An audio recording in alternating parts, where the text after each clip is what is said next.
Hello Internet! I'm the Disney Brain and welcome to the Andi Mack review. Last time, parties were thrown and layers unraveled. This time around, we get a bit of everything from the cast. Does the latest episode keep Andi Mack on its hot streak? Well, let's find out. So, with all that said, let's dive into episode 5 and review It's Not About You.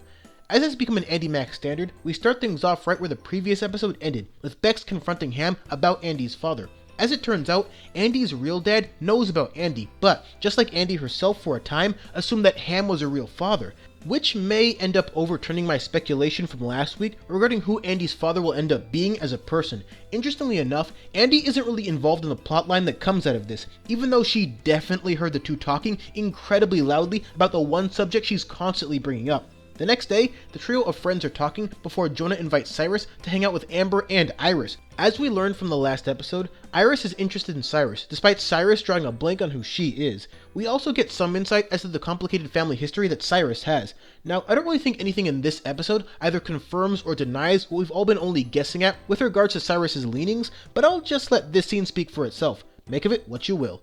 So now Buffy is in trouble because her curly hair is apparently causing some incredibly minor issues. It would have been interesting to see this show take the racial route here, because it is a recent tension that real schools have faced in terms of trying to tell primarily black students what hairstyles are acceptable, which is obviously dumb. But this show decided to go for something a little more innocuous on that end, which is okay, I guess, but kind of a mischance. We really don't get black characters on this network that are allowed to fight against the racism we face sometimes on a daily basis, so it could have been another great milestone for this show and this network. What really happens here is that Buffy gets straight hair, she likes it, but overheats part of her hair, so she goes to Bex to fix it. Andi finds it a little peculiar that Bex and Buffy are hanging out, so she confronts them. This confrontation leads into the title of the episode, with Buffy reminding Andi that despite her being the title character, it's not always about her. And then everything's okay. We also get a little parental background from Buffy and another Vampire Slayer reference, both of which are always welcome as far as I'm concerned. Getting back to the ongoing mystery of Andi's father actually gives us his name, Bowie Quinn. But neither Bex nor Ham can come up with a great way to initiate email talks with him, so I doubt we'll actually be seeing him anytime soon, which is fine. As I've often said, this is the part of the show that should pace itself. And beyond even that, it seems to be the mindset the show as a whole is taking for even less narratively vital developments. It's kind of like each individual episode is a small part of a larger puzzle piece that in turn will eventually all come together into a complete picture. And as a quick aside, based on the known history of the last name Quinn, Andi's real father in all likelihood has ties to Ireland. And lastly, let's talk about Cyrus's outing and what the last few minutes could mean. Cyrus meets up with Jonah and Amber. Naturally, Amber makes a snarky comment about Cyrus's shoes just as the evening starts. Things are going well for Cyrus and Iris until Cyrus realizes that spinning attractions are not his thing. Not exactly a highlight for him or his right shoe for that matter. The evening seems disastrous from his perspective, but here's a very subtle and possibly telling thing this episode does. They never once show Iris consoling him in any way afterwards, telling him something cute like, "Hey, it's okay, we'll do better next time." Yet, she seems completely invested in Cyrus initially. Weird, huh? You'd think for as adorable as their date had been to this point, that something like that would probably happen, but they never show that. It probably didn't even happen off screen, and then afterwards, Cyrus feels way worse about potentially hurting what he has with Jonah. But, since Jonah is who he is, of course, Cyrus is worrying for nothing. Huh. Very interesting. But then, the last few minutes give us something much less subtle, as it's revealed that Amber is seeing another guy. As if any of us needed another reason to loathe this barely nice person. Yep.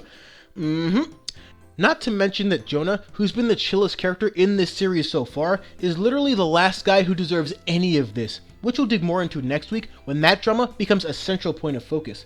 And that's episode 5, It's Not About You. It's very similar to episode 3 in the sense that it's more structured around a collective of characters more so than just the main one, which I enjoy. And just like episode 3, I found the most interesting parts here to be the ones directly involving Buffy and Cyrus. But before we talk more about them, let's discuss the father mystery aspects present here.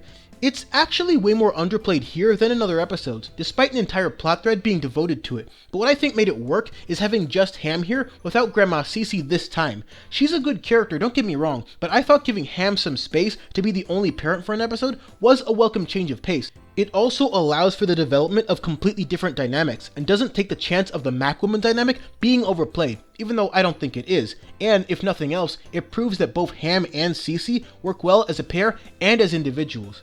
As fate would have it, there's really not too much to say about Andi Mack herself in this one. First she's mad at Ham for a little bit, which is her only real connection to the plot, then she's mad at Bex, then she's mad at Buffy, and then both, and then resolution. But beyond that, there's just not too much to say. Misunderstandings occur all the time, so not really too much to analyze, it's just something that happened. But getting back to Buffy, she finds a way to get better as a character with each passing episode, even without a ton of overt focus. I did feel that this was way more a Cyrus episode than anything else, but Buffy keeps showing more and more of who she is, and so far, I don't have a problem with any of it. Speaking of Cyrus, he's not shortchanging us on layers either, but with having 4 total parents who all work in mental health. That'll make for a great focus episode one of these days. Because Cyrus is a lot more whimsical than any of the other characters, the delivery of some of his reveals seems inconsistent at times, but it's really just who he is.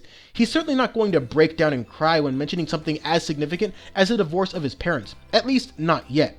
But his constant focus on Jonah, for many, will be the clear focal point here, especially since he seems to be spending way more time with him than Andi does. But, as is the custom for this show, we still don't know definitively where any of this could lead. All in all, It's Not About You is a better executed, more important version of what episode 3 accomplished. In that sense, it's kind of a clever mix between both that episode and episode 4. There were a few missed chances to become a much greater episode, as I mentioned, but nothing too egregious as far as flaws go. Which is to say that yes, Andi Mack is 5 episodes in and hasn't so much as hinted at a bad episode yet. A pretty remarkable feat, assisted by the fact that each episode is at least somewhat, if not very, tied to the previous ones. I'm sure they'll release a dud at some point, even the best Disney shows have them, but it hasn't happened yet, and it may not happen for a while with how Andi Mack has progressed so far. If you're not on the Andi train yet, it's high time to hop on board, because if every episode in season 1 ends up being at least as good as these last 5, then a legitimate argument can be made to call it a top 10 Disney Channel show already. Episode 6 is in a week from now, and it's gonna be drama. But until then, thanks for watching. So cute. My dad has those shoes.